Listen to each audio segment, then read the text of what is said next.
They always think they have time. That's the trick, the illusion, the little lie we all keep swallowing like candy-coated poison. Tomorrow, next week, when things calm down, when it's the right moment, they push everything real, everything urgent to the back of their mind like it's some junk drawer that'll organize itself. But here's the thing. Life doesn't send invitations. It sends alarms. And most of you, you've been sleeping through them. They don't want you to wake up. No, they'd much rather you stay plugged in, comfortably numb, playing your part in their little production line. Get up, smile, nod, scroll, sleep, repeat. See, they figured it out a long time ago. The easiest way to control a soul is to keep it distracted. Feed it just enough stimulation to keep it from remembering that it's starving. Just enough comfort to keep it from noticing it's in a cage. But you started to notice, didn't you? It started with a question you couldn't shake, a moment of silence that felt too loud, a glance in the mirror that didn't quite match the mask you wear out there. Maybe it was a dream, a failure, a loss. But whatever it was, it cracked something open. And once the crack appears, you can't unsee it. You can't go back to pretending the house isn't on fire when you can smell the smoke in every room. That's when they start to panic. Not you, them. The ones who built their world around your silence. They feel the shift before you even speak. They sense the rebellion in your eyes before you take a single step. Because once you wake up, once you really wake up, you start seeing the strings. The manipulation dressed as love, the control dressed as tradition, the fear disguised as advice. And you stop dancing, you stop performing. You stop playing the broken game they swore was the only way to win. But breaking free doesn't look like fireworks and speeches. No, it's quiet, lonely, disorienting. You start questioning things you once accepted as truth. You start shedding beliefs like dead skin. You start feeling like a stranger in rooms you used to beg to be in. People you called family start sounding like foreign languages. Their words bounce off your new awareness like dull arrows. Because you're not who you were, and they don't know what to do with that. They'll try to bring you back. Not always with malice, sometimes with nostalgia, sometimes with guilt. You've changed. You're not the same. You're acting different. Of course you are. That's the whole point. What they really mean is, you're not as easy to control anymore. You're not playing small so we can feel big. You're not carrying our emotional weight like you used to. And no matter how they phrase it, what they're asking for is your silence, your submission, your sleep. But the truth, it's loud, and once it wakes you, it doesn't let you rest. It pulls you, it breaks you, it rebuilds you with hands that feel more like fire than comfort. And every time you try to go back to the old you, the one who accepted crumbs and called it love, you feel it, the revolt in your spirit, the nausea of inauthenticity, the tension in your chest that screams, this isn't home anymore. And it's not. You outgrew it. That's not betrayal. That's becoming. They'll call you crazy before they call you awake, delusional before they call you visionary, selfish before they admit you finally started choosing yourself. But let them speak, let them mock, let them misunderstand. That's their process. Yours is different now. Yours is the path of clarity, of discomfort, of growth so painful it feels like death sometimes.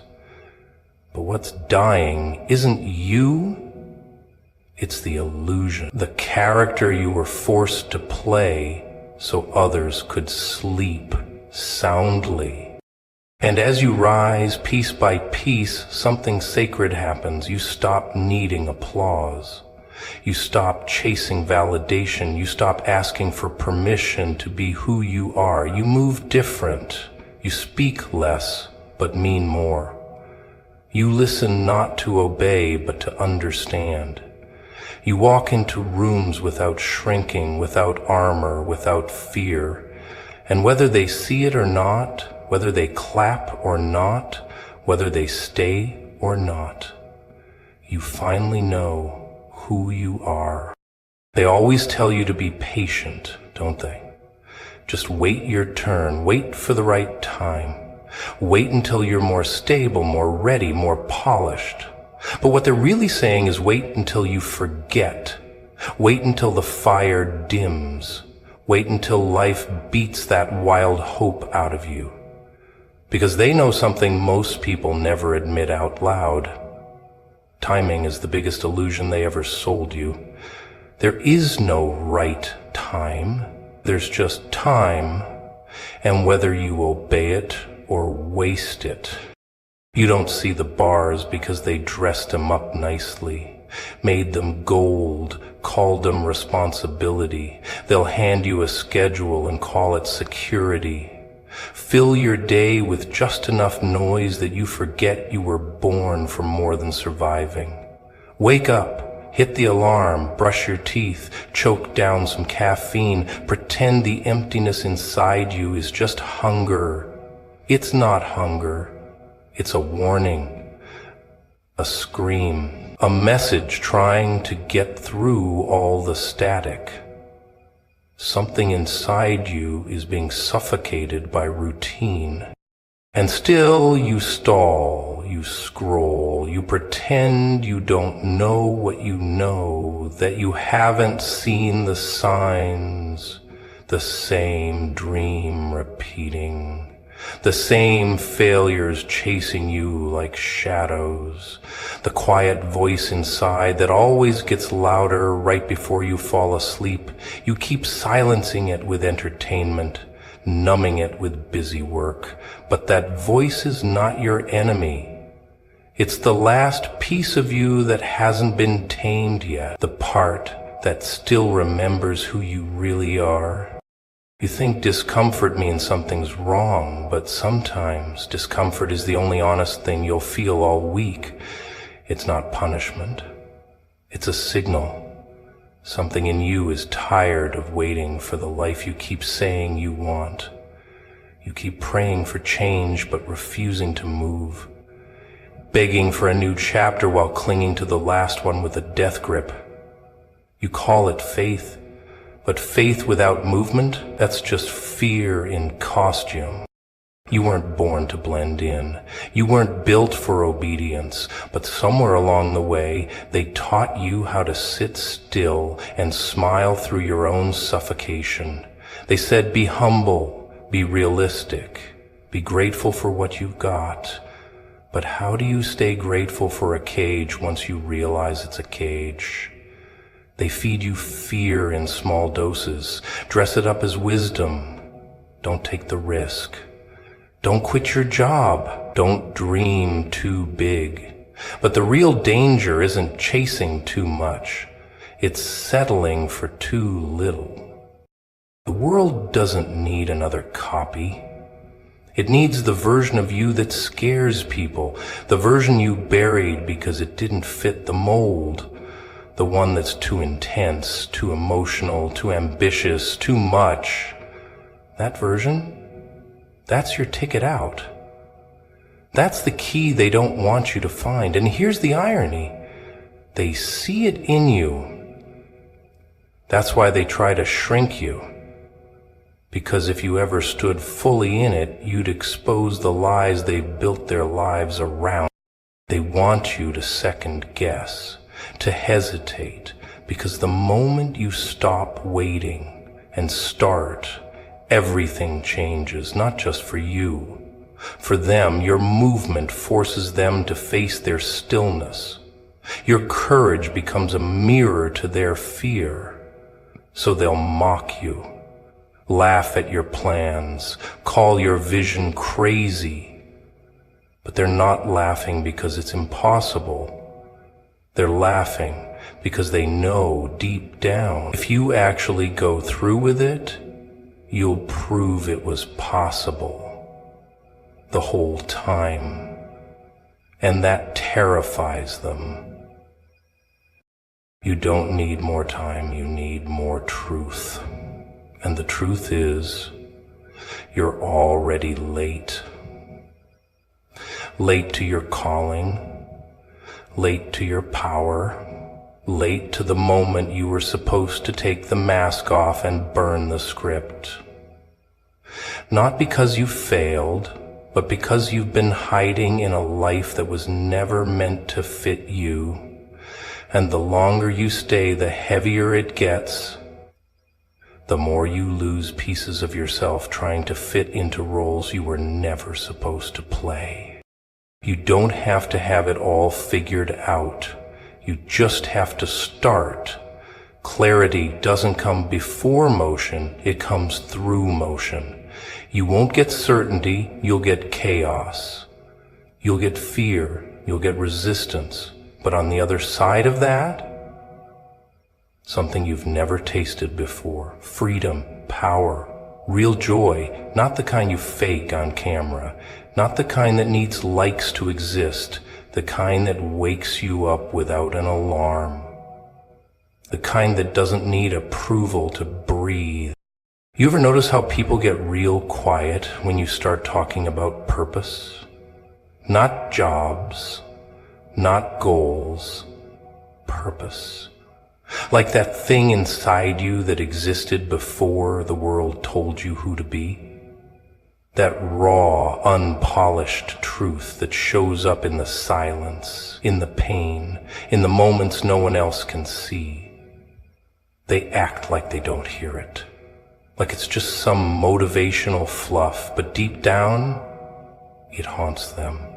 Because purpose means responsibility. It means you're not here just to survive, and that scares the hell out of them. Yeah. Scares the hell out of them. Because if you admit you have a purpose, now you have no excuse. You can't blame the system. You can't hide behind your upbringing. You can't keep calling your fear logic. You either rise or rot. And most people, they'd rather rot comfortably than rise painfully. They'll sit in a life that's crushing their soul just because the pain is predictable. They'll call it stability, call it adulthood, call it whatever they want, but it's still slow motion suicide. See, when you know you were built for more, but you keep pretending you weren't, that's where the sickness starts. Not in your body, in your spirit.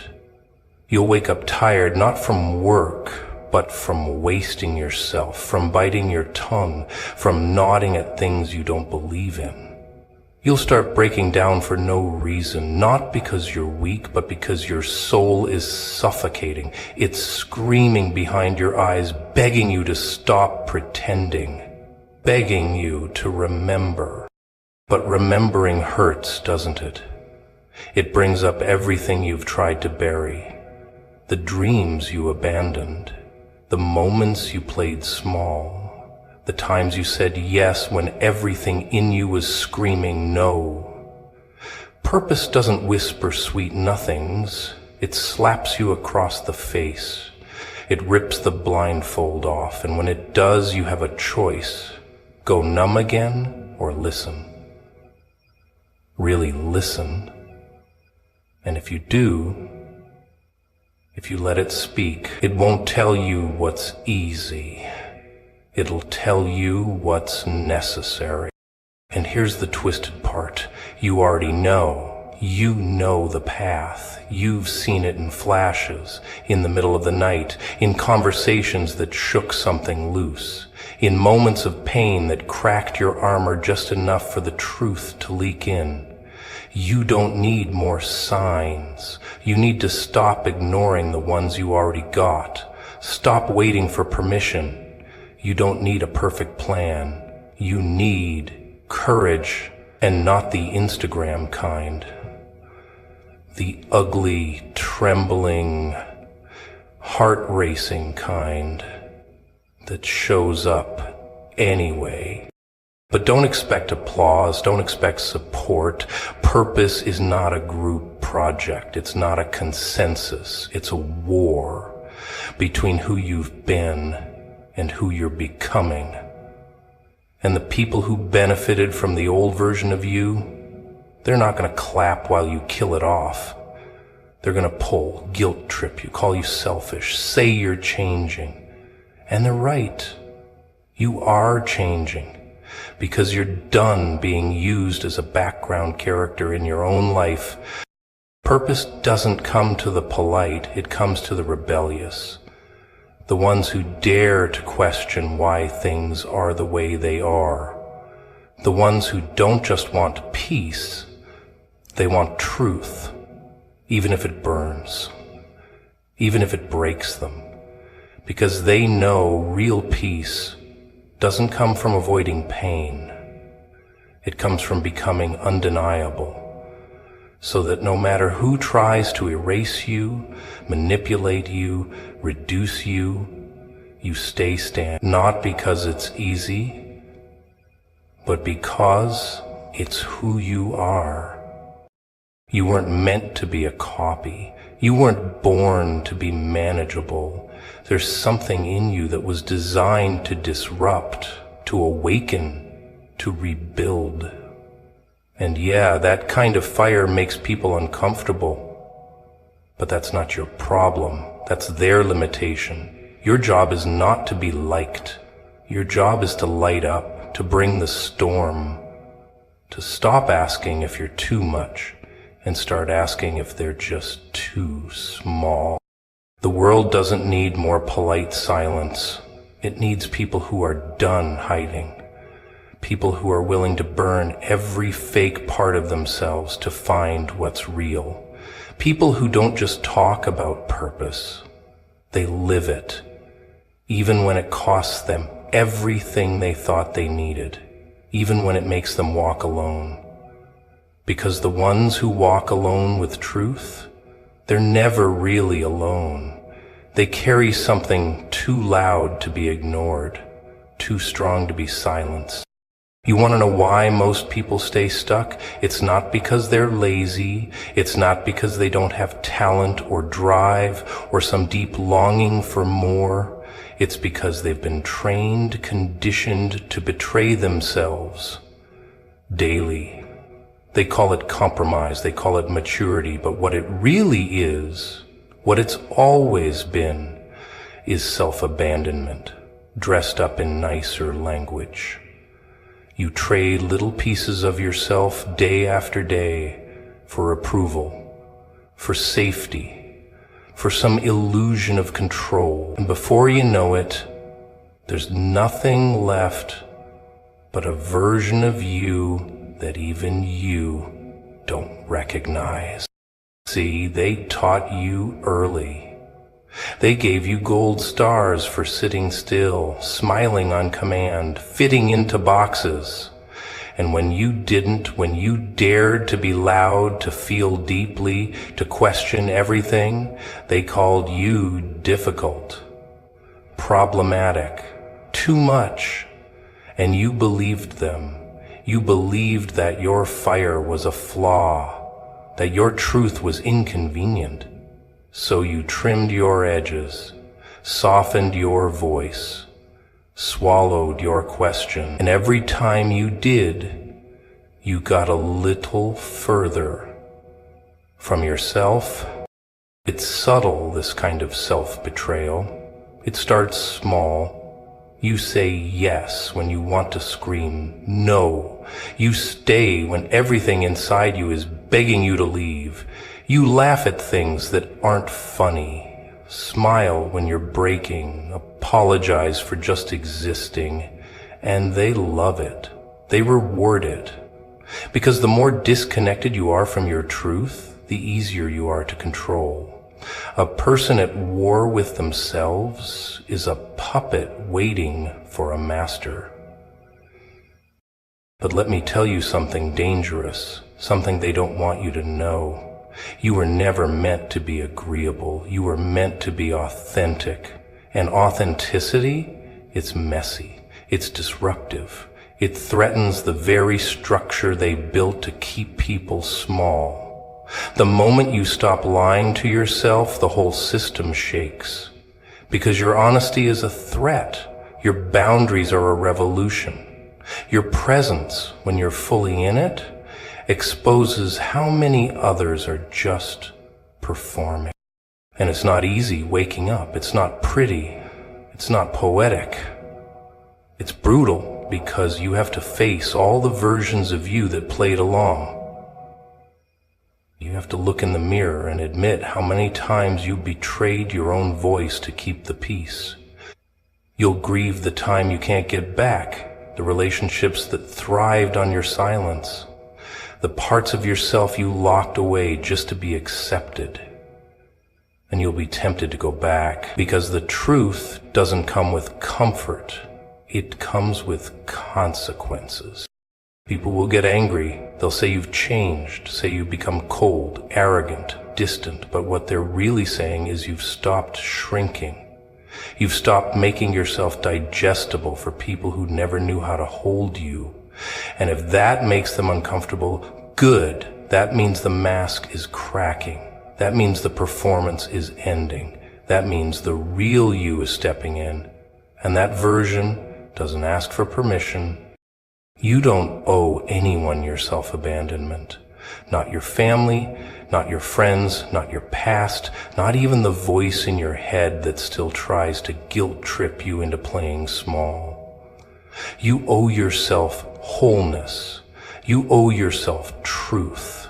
Even if your voice shakes, even if your hands tremble, even if everything around you burns to the ground in the process. Because sometimes destruction is sacred. Sometimes the only way to build something real is to tear down the lie you've been living in. You have to get used to being misunderstood, misjudged, disliked, because authenticity doesn't win popularity contests. It wins freedom. You'll lose people, but the ones who remain, they'll see you, not the mask, not the role, you. And you'll realize how rare that is, how powerful, how worth it. But you have to get past that first stage, the part where your whole body is screaming to go back to being liked, to being safe, to being small. Don't go back. Don't dim yourself because they can't handle the light. Don't censor your soul just because others are afraid to speak theirs.